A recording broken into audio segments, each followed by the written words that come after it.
사탄이 그리고 한마디 합니다. 내가 예수도 알고 바울도 아는데 너희는 누구냐? 예수의 사람의 말인데 그들의 내면에는 그 믿음이 없는 것입니다. 그들이 하는 말과 그들의 내면의 믿음의 충돌이 일어날 때 사탄도 궁금해합니다. 그런데 도대체 너희는 누구냐? 예배는 드리는데 주일의 모습과 일상의 모습이 다른 너희는 누구냐? 하나님을 믿는다고 하지만 그 믿음의 역사를 믿지 못하는 너희는 누구냐? 그들은 스스로 제자라고 말을 하지만 그들은 성령의 사람이 아니었던 것입니다. 지적인 크리스찬에 머물러 있는 사람들이었어요. 교회를 오래 다니고 직분이 어떤 것이냐는 중요하지 않습니다. 성경을 얼마나 많이 알고 있는가 중요하지만 절대적이지는 않습니다. 가장 중요한 것은 성령의 사람 되는 것입니다. 성령이 임하자 가장 먼저 변한 것은 그들의 언어였습니다. 앞이 보이지 않는 상황 가운데서라도 말씀을 붙잡고 선포할 수 있는 그 사람, 그 언어가 변화된 그 사람이 성령의 사람이 되는 것이죠. 하나님께서 주시면 방언 기도도 할 수 있기를 축복해요. 예언이란 미래를 점치는 것이 아니라 하나님의 시각에서 나의 인생, 나의 가정, 국가를 향한 하나님의 말씀을 선포하는 것입니다. 성령 충만하십시오. 그것이 우리의 정체성입니다. 너희는 누구냐? 우리는 말씀의 사람입니다. 성령의 은사는 너무나 중요한 것이지만 그것에만 몰입하면 신앙이 기울어질 수 있습니다. 바울이 회당에 들어가서 석 달 동안 담대히 하나님 나라에 대해서 강론했습니다. 사람들이 그 말을 거부하기 시작했어요. 사람들이 거부하자 일주일에 한 번 말씀을 전하던 것을 이제는 아예 매일처럼 말씀을 강론하기 시작했어요. 바울은 열심히 낮에는 일을 해야만 했습니다. 그리고 일을 하던 중에 모든 사람이 쉬는 그 시간에 다 쉬는 것이 아니라 시간을 쪼개어 하나님의 말씀을 가르치는 일을 감당했습니다.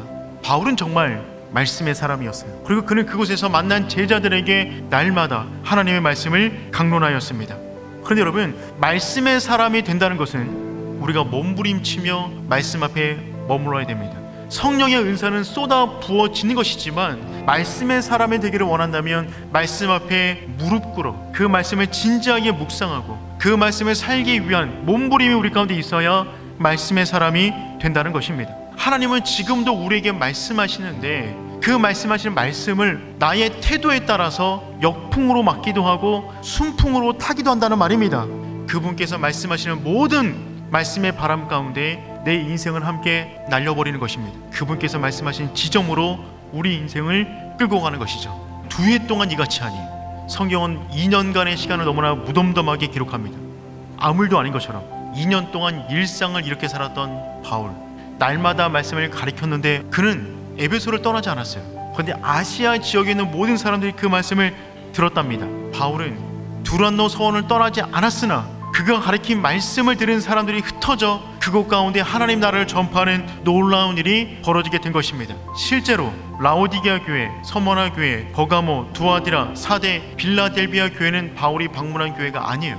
바울이 이곳에서 복음을 전했고 그 복음을 들은 사람들이 흩어져서 그들이 간 땅 가운데 교회를 세운 것입니다. 너희는 누구냐? 그 답이 우리의 정체성이 되는 것입니다.